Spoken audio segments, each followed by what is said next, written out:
নির্বাচনের বাকি আর মাত্র 9 দিন, এরই মধ্যে জমে উঠেছে প্রচারণার লড়াই। পাল্টাপাল্টি অভিযোগ আর প্রতিশ্রুতির ফুলঝুরিতে ব্যস্ত থাকার বিভিন্ন আসনের প্রার্থীরা। বিএনপি চেয়ারম্যানের নির্বাচনী জনসভায় নেতাকর্মীর ঢল, কিছুক্ষণের মধ্যে অংশ নেবেন তারেক রহমান। ভারতের ব্লুপ্রিন্ট অনুযায়ী ওয়াকারুজ্জামানের সামনে ভারতের সুরে সুর মেলানো ছাড়া আর কোনো পথ নেই।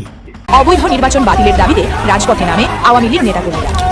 এই প্রশ্নে আমাদের কোনো ছাড় নেই, আমরা রাস্তাতে আছি, আমরা রাজপথে থাকবো এবং রাজপথে মোকাবেলা করব। শেখ হাসিনাকে হত্যার মধ্য দিয়ে পুরো পাকিস্তানের পতাকা উড়াতে প্রচারে অংশ নিতে কক্সবাজার যাচ্ছেন জামায়াত আমির, অংশ নেবেন একাধিক জনসভায়। কর্মী সমর্থকদের মাঝে উৎসবের আমেজ। জাতীয় নাগরিক পার্টির মনোনীত ঢাকা 11 আসনের প্রার্থী জনাব নাহিদ ইসলাম, তিনি আজকে একটি রিট মামলা দায়ের করেছেন। গরম খবরটা দিতে আসি, সেটা হচ্ছে 12 ফেব্রুয়ারি যে নির্বাচন, এটা ভেস্তে যাচ্ছে। 6 তারিখ বা 7 তারিখে ডিক্লারেশন হয়ে যাবে যে এই নির্বাচন হবে না। আমরা ঠিক 15 ফেব্রুয়ারি ইলেকশনের মতোই হতে যাচ্ছে। তার মানে ইলেকশন হবে না, 7 তারিখের ভিতরে এই ইলেকশনটা বয়কট হবে বলে এই মুহূর্তে পর্যন্ত আমার কাছে গ্যারান্টেড নিউজ। এই সমাজ ব্যর্থ হয়েছে, মায়ের জাতিকে সম্মান দেখাতে মর্যাদা দিতে পারে না। মাদেরকে ঘরে চলাচলে কর্মস্থলে 3 জায়গায় পর্যাপ্ত নিরাপত্তা এবং সম্মান নিশ্চিত। জানিয়ে দিব এইমাত্র পাওয়া সর্বশেষ গুরুত্বপূর্ণ আপডেট খবর। দর্শক, এত সময় শুনছিলেন সংবাদ শিরোনাম, এবার থাকছে বিস্তারিত। তার আগে ছোট্টটা রিকোয়েস্ট করতে চাই, যারা এই ধরনের নিউজ দেখতে ভালোবাসেন, দেরি না করে চ্যানেলটি সাবস্ক্রাইব করে বেল আইকনটি অল করে দিবেন। তাহলে কথা লম্বা না করে চলুন ভিডিওটি শেষ পর্যন্ত দেখতে থাকি। 2024-এর আগস্ট থেকেই সেনাপ্রধান ওয়াকার বুঝেছেন এর আশা নাই, সকলেই আসলে তাকে সরিয়ে দিতে চায়। কাজেই সেনাপ্রধান ওয়াকারুজ্জামানের একমাত্র লক্ষ্য হয়ে উঠেছে যে কোনোভাবে প্রাণ বাঁচিয়ে, পদ বাঁচিয়ে, সম্মান বাঁচিয়ে 2027-এর জুন পর্যন্ত সেনাপ্রধান পদে টিকে থাকা। বাংলাদেশে নির্বাচনের আর মাত্র কদিন বাকি থাকতে ডক্টর মোহাম্মদ ইউনূস, অন্তর্বর্তীকালীন সরকারের প্রধান উপদেষ্টা আর সেনাপ্রধান ওয়াকারুজ্জামানের মধ্যকার দ্বন্দ্ব আবারও চরমে উঠেছে। মানে একেবারে মুখোমুখি অবস্থানে পৌঁছেছেন দুজনে সেই একই সমস্যা নিয়ে, সেনাবাহিনীর ভেতরে নিয়ন্ত্রণ প্রতিষ্ঠা। সেনাপ্রধান ওয়াকারুজ্জামান একেবারে মুখ্য ভূমিকা পালন করেছিলেন ডক্টর মোহাম্মদ ইউনূসকে ক্ষমতায় নিয়ে আসতে। 2024-এর আগস্টের আন্দোলনকে সফল করে শেখ হাসিনাকে ক্ষমতাচ্যুত করে এই নতুন সরকার প্রতিষ্ঠায়। কিন্তু এই নতুন সরকার প্রতিষ্ঠিত হবার পর থেকে কখনো সেনাপ্রধান ওয়াকারুজ্জামান গুছিয়ে বসতে পারেন নাই। মানে 2024-এর আগস্টে তিনিই সরকারটা গঠন করে দিয়েছেন, ইউনূস সরকারটা, কিন্তু এই সরকার কখনো তাকে একটু নিশ্চিন্তে সেনাপ্রধান পদে বসে সেনাবাহিনী পরিচালনা করার সুযোগ দেয় নাই এই কয়েক মাসে, মানে এই 17-18 মাসে। সেনাপ্রধান ওয়াকারুজ্জামানকে নিয়ন্ত্রণচ্যুত করে তাকে নিয়ন্ত্রণ থেকে সরিয়ে আরেকবার সেনাবাহিনীর ভেতরে একটা নতুন নিয়ন্ত্রণ কেন্দ্র গড়তে মরিয়া হয়ে উঠেছেন নির্বাচনের মাত্র কদিন বাকি থাকতে ডক্টর ইউনূস আর তার জাতীয় নিরাপত্তা উপদেষ্টা খলিলুর রহমান। স্বাভাবিকভাবেই ডক্টর ইউনূসের জন্যে এটা খুব একটা ক্রুশিয়াল সময়, বিশেষ করে 12 ফেব্রুয়ারির নির্বাচনের সাথে জুলাই সনদকে হ্যাঁ ভোটে পাশ করিয়ে আনবার পর যে পরিস্থিতি তৈরি হবে, তাতে তারা যেসব অপশন নিয়ে ভাবছেন, একটা বিপ্লবের জাতীয় সরকার গঠন, সকল দলের অংশগ্রহণে একটা জাতীয় সরকার গঠন, কিংবা কোনো এই সরকারটি আগামী 3 থেকে 9 মাস পর্যন্ত চালিয়ে নেওয়া, অন্তত যে সরকারের অধীনে নবনির্বাচিত সংসদ সদস্যরা সাংবিধানিক সংস্কার পরিষদের সদস্য বা গণপরিষদ সদস্য হিসেবে দায়িত্ব পালন করতে থাকবেন। এই সবগুলো অপশন নিয়ে যখন ভাবছে অন্তর্বর্তীকালীন সরকার, তখন তারা দেখছে একটা মাত্র প্রতিষ্ঠানে এখনো পূর্ণ নিয়ন্ত্রণ প্রতিষ্ঠা তাদের পক্ষে সম্ভব হয় নাই। আর সেই প্রতিষ্ঠানটা অত্যন্ত গুরুত্বপূর্ণ, ক্রুশিয়াল একটি প্রতিষ্ঠান, যেই প্রতিষ্ঠানটিতে নিয়ন্ত্রণ রাখাটা, সরকারে থাকা, সরকার, নতুন সরকার গঠন, আগামী সরকারের ভবিষ্যৎ, 12 তারিখের পর আইন শৃঙ্খলা পরিস্থিতি কোন দিকে যাবে, এই সব কিছু বিষয়ে একেবারে সিদ্ধান্ত গ্রহণকারী ভূমিকা রাখবে সেই প্রতিষ্ঠান সেনাবাহিনীতে এখনো ইউনূস সর্বোচ্চ নিয়ন্ত্রণ প্রতিষ্ঠা করতে পারে নাই। সেই জন্যই সেনাবাহিনীতে আবারও গুরুত্বপূর্ণ পদে রদবদল, পছন্দের লোককে বসানোর বিষয়ে মরিয়া হয়ে উঠেছে ইউনূস। এবার ডক্টর মোহাম্মদ ইউনূস আর তার জাতীয় নিরাপত্তা উপদেষ্টা খলিলুর রহমানের লক্ষ্য সিজিএস পদটি, chief of general staff, Bangladesh সেনাবাহিনীতে চিফ অফ জেনারেল স্টাফ পদটিকে সেনাপ্রধানের পরের সবচেয়ে গুরুত্বপূর্ণ পদ হিসেবে চিহ্নিত করা হয়। চিফ অফ জেনারেল স্টাফ সিজিএসই আসলে অপারেশনাল ব্রেইন হিসেবে কাজ করেন সামরিক বাহিনীর, মানে তিনি আসলে প্রতিদিন সামরিক বাহিনী সেনাবাহিনী কিভাবে তার কাজ করবে, সিভিল প্রশাসনের সাথে সেনা প্রশাসন যখন কাজ করে, ধরেন নির্বাচনী ডিউটি যে দেবে, কিভাবে নির্বাচনের সময় সেনাবাহিনী কোথায় কোথায় মোতায়েন থাকবে, আইন শৃঙ্খলা পরিস্থিতির হঠাৎ অবনতি হয়ে গেলে কি ধরনের ভূমিকা সেনাবাহিনীকে নিতে হবে, এটা থেকে শুরু করে ইউনূসের আরেকটা যাতে গুরুত্বপূর্ণভাবে লক্ষ্য সেটা হচ্ছে কেনাকাটা, প্রতিরক্ষা সংক্রান্ত সকল ক্রয় এবং বাজেট বরাদ্দ, এই বিষয়গুলো নিয়ন্ত্রণ করেন সিজিএস বা chief of general staff. Chief of general staff Bangladesh সেনাবাহিনীর এমনই গুরুত্বপূর্ণ একটি পদ যে পদটিকে বলা হয় যে এই পদে থাকা ব্যক্তি হচ্ছে সেনাপ্রধান ইন ওয়েটিং, মানে সেনাপ্রধান যিনি হবেন তিনি এখন আপাতত অপেক্ষা করছেন চিফ অফ জেনারেল স্টাফ পদে। ওয়াকারুজ্জামানও চিফ অফ জেনারেল স্টাফ ছিলেন। ডক্টর মোহাম্মদ ইউনূস আর খলিলুর রহমান গত কয়েক সপ্তাহ ধরে চেষ্টা করছেন সেই সিজিএস পদে, যিনি সেনাপ্রধান কোনোভাবে অপসারিত হলে বা কোনো কারণে অনুপস্থিত হলে সাথে সাথে ডিফ্যাক্টো কমান্ডার হিসেবে কাজ করবেন, সাথে সাথে সেনাপ্রধানের দায়িত্ব গ্রহণ করতে পারবেন, সেই সিজিএস পদে ডক্টর মোহাম্মদ ইউনূস আর খলিলুর রহমানের ইচ্ছা গত কয়েক সপ্তাহ ধরে লেফটেন্যান্ট জেনারেল কামরুল হাসানকে নিয়োগ প্রদানের। যেই লেফটেন্যান্ট জেনারেল কামরুল হাসানকে 2025-এর ফেব্রুয়ারিতে ওয়াকারনা হাসনাত রাজপথে ওই স্লোগান ওঠানোর পর থেকেই ডক্টর মোহাম্মদ ইউনূসের ইচ্ছা এই লেফটেন্যান্ট জেনারেল কামরুল হাসানকে প্রয়োজনে সেনাপ্রধান ওয়াকারুজ্জামানকে সরিয়ে দিয়ে সেনাপ্রধান পদে বসানো।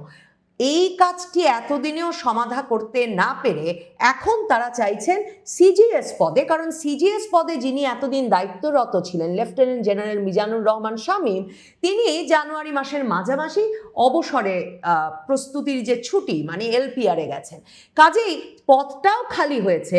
এখন লেফটেন্যান্ট জেনারেল কামরুল হাসান, যিনি প্রধান উপদেষ্টার দফতরে সশস্ত্র বাহিনী বিভাগের প্রিন্সিপাল স্টাফ অফিসার হিসেবে কাজ করেন, তাকে ডক্টর মোহাম্মদ ইউনূস আর খলিলুর রহমান চান সিজিএস পদে নিয়োগ দিয়ে এমন জায়গায় বসিয়ে রাখতে যে জুলাই সনদ পরবর্তী যে কোনো পরিবর্তন, 12ই ফেব্রুয়ারির নির্বাচনের পর যে কোনো সিদ্ধান্ত, যে সিদ্ধান্ত ইউনূস নিজে নিতে চান সে সিদ্ধান্ত সেনাবাহিনীর ভেতরে এবং সেনাবাহিনীর সহায়তায় কার্যকর করতে যেন সিজিএস পদে তাদের বিশ্বস্ত লেফটেন্যান্ট জেনারেল কামরুল হাসান দায়িত্ব পালন করেন। ওয়াকার সেই 2024-এর আগস্ট থেকেই বুঝতে শুরু করেছেন যে তিনি যখন ভেবেছেন তিনিও বিপ্লবের একজন বড় বীর, তিনিও শেখ হাসিনা সরকারের আদেশ আর মানবেন না এই ঘোষণা দিয়ে মার্চ টু ঢাকা সফল করে এবং তারপর জামায়াতে ইসলামী সহ রাজনৈতিক দলগুলোকে ডেকে অন্তর্বর্তীকালীন সরকার গঠন করে দেওয়ার মাধ্যমে এই সরকার এই রাজনৈতিক দলগুলোর দ্বারা একজন বীর সেনাপ্রধান হিসেবে চিহ্নিত হবেন, যিনি কিনা নিরাপদে 2027-এর জুন মানে তার অবসরে পর্যন্ত সময়টা কাটাতে পারবেন। 2024-এর আগস্ট থেকেই সেনাপ্রধান ওয়াকার বুঝেছেন এর আশা নাই, সকলেই আসলে তাকে সরিয়ে দিতে চায়। কাজেই সেনাপ্রধান ওয়াকারুজ্জামানের একমাত্র লক্ষ্য হয়ে উঠেছে যে কোনোভাবে প্রাণ বাঁচিয়ে, পদ বাঁচিয়ে, সম্মান বাঁচিয়ে 2027-এর জুন পর্যন্ত সেনাপ্রধান পদে টিকে থাকা। সে কারণে তিনি কিছুতেই ইউনূস যে এখন সিজিএস পদে চিফ অফ জেনারেল স্টাফের মতো গুরুত্বপূর্ণ পদে তার পছন্দের লোক বসাতে আবারও উদ্গ্রীব হয়ে উঠেছেন, তাতে সাড়া দিচ্ছেন না। সিজিএস পদটি নির্বাচনের দায়িত্ব পালনের জন্য অত্যন্ত গুরুত্বপূর্ণ, কারণ আমি বলছিলাম যে প্রতিদিন সেনাবাহিনী কি ভূমিকা রাখবে, কি কাজ করবে, কোথায় কোন পদক্ষেপ নেবে, এই প্রত্যেকটি তড়িৎ সিদ্ধান্ত গ্রহণ করেন সিজিএস নিজে। এখন সেনাপ্রধান ওয়াকারুজ্জামান যেহেতু লেফটেন্যান্ট জেনারেল কামরুল হাসানের জন্য রাজি হচ্ছেন না তাকে সিজিএস পদে নিতে, ওইদিকে বিএনপির তরফে চাপ সৃষ্টি করা শুরু হয়েছে সেনাপ্রধান ওয়াকারুজ্জামানের ওপর আরেকজন ব্যক্তিকে সিজিএস করা নিয়ে। তিনি হচ্ছেন major general Mir Mushfiqur Rahman. Major general Mir Mushfiqur Rahman কিন্তু মেজর জেনারেল পদে থেকে সিজিএস পদে যেতে পারবেন না, সেজন্য তাকে এক দফা প্রমোশন দিয়ে, পদোন্নতি দিয়ে লেফটেন্যান্ট জেনারেলও করতে হবে। এবং এই দাবি নিয়ে তিনি তারেক রহমানের সঙ্গে পর্যন্ত সাক্ষাৎ করে এসেছেন। এবং তারপর থেকে বিএনপিও, যেহেতু এই 12ই ফেব্রুয়ারির পরে কি হবে বলা যাচ্ছে না, তারাও চাচ্ছে একটা নিয়ন্ত্রণ প্রতিষ্ঠা করতে, একটা বিশ্বস্ত সূত্র প্রতিষ্ঠা করতে সেনাবাহিনীর মতো ক্রুশিয়াল প্রতিষ্ঠানে। এবং তাদের পছন্দ হচ্ছে মীর মুশফিকুর রহমান। সেনাপ্রধান এ নিয়েও বিশেষ উৎসাহ দেখাতে পারছেন না। একে তার জন্য মেজর জেনারেল থেকে লেফটেন্যান্ট জেনারেল পদে নিতে হবে।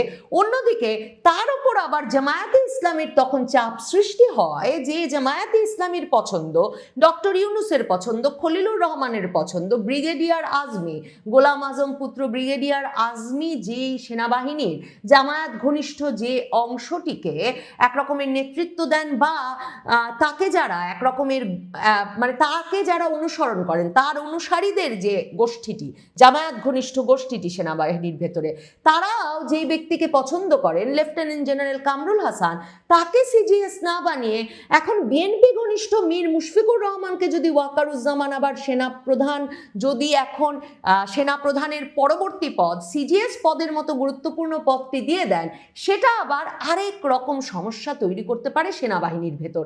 আর ওয়াকারুজ্জামান ঠিক এখন এই বিএনপি ঘনিষ্ঠ অংশটিকে বেড়ে উঠতে দিয়ে তার কোনো সুবিধা দেখতে পাচ্ছেন না। মানে তিনি জামায়াত ঘনিষ্ঠ অংশটিকে একটা দীর্ঘ সময় তার সমর্থন, ভক্তি, শ্রদ্ধা এবং তাদের জন্য স্পেস করে দিয়েও যখন দেখেছেন যে না, তিনি সেনাবাহিনীর ভেতরকার কর্মরত জেনারেলদেরকেও এমনকি সাধারণ কোর্টে গিয়ে, সিভিলিয়ান কোর্টে গিয়ে বিচারের মুখোমুখি হওয়া থেকে ঠেকাতে পেরেছেন না, তিনি সেনাবাহিনীর ভেতরের কোনো বিতর্ক, কোনো অভিযোগকে সেনাবাহিনীর ভেতরেই চাপা দিতে পেরেছেন। কাজেই এখন নতুন করে বিএনপিকে মাঝখানে হঠাৎ করে ক্ষমতাবান হয়ে উঠতে দিলে সেনাবাহিনীর ভেতরে তার কি প্রতিক্রিয়া পড়বে সেটাও সেনাপ্রধান ওয়াকারুজ্জামান নিশ্চিত হতে পারছেন না। কাজেই সেনাপ্রধান ওয়াকারুজ্জামান তার পরিস্থিতিটা সামাল দিতে, তার জায়গাটা নিরাপদ রাখতে, বিশেষ করে জুলাই সনদ যখন পাশ হয়ে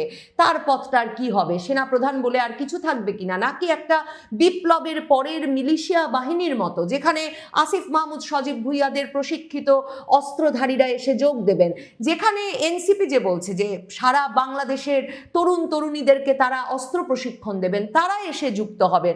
এমন একটা সেনাবাহিনী গঠিত হলে সেনাপ্রধান ওয়াকারুজ্জামানকে আর রাখা হবে কিনা, সেনাপ্রধান ওয়াকারুজ্জামানকে হাসনাত আবদুল্লাহরা বহু মাস ধরে যে দাবি করে আসছেন, সত্যি কি ক্যান্টনমেন্ট থেকে বের করে রাস্তায় এনে রাজপথে বিচার করা হবে কিনা, এগুলো যখন জানেন না, তখন সেনাপ্রধান ওয়াকারুজ্জামান নির্বাচনে যখন 1 লক্ষ সেনা সদস্য বাংলাদেশে ডিউটি করবেন, তখন সিজিএস এর মতো, চিফ অফ জেনারেল স্টাফের মতো অত্যন্ত খুব গুরুত্বপূর্ণ পদটি খালি রাখছেন। এখনও তিনি এ বিষয়ে ইউনূসের পরামর্শে, খলিলুর রহমানের পরামর্শে কোনো সাড়া দিচ্ছেন না, শুধুমাত্র এ কারণে যে তিনি জানেন সিজিএস পদে যে যার পছন্দে যে নিয়োগ দিতে উদ্গ্রীব হয়ে উঠেছে, তার প্রধান কারণ এটাই যে সেনাপ্রধান অনুপস্থিত হয়ে গেলে, সেনাপ্রধানকে সরিয়ে দিলে কিংবা সেনাপ্রধান সরে যেতে বাধ্য হলে এই CGS chief of general staff হিসেবে যিনি নিয়োগ পাবেন তিনিই হবেন।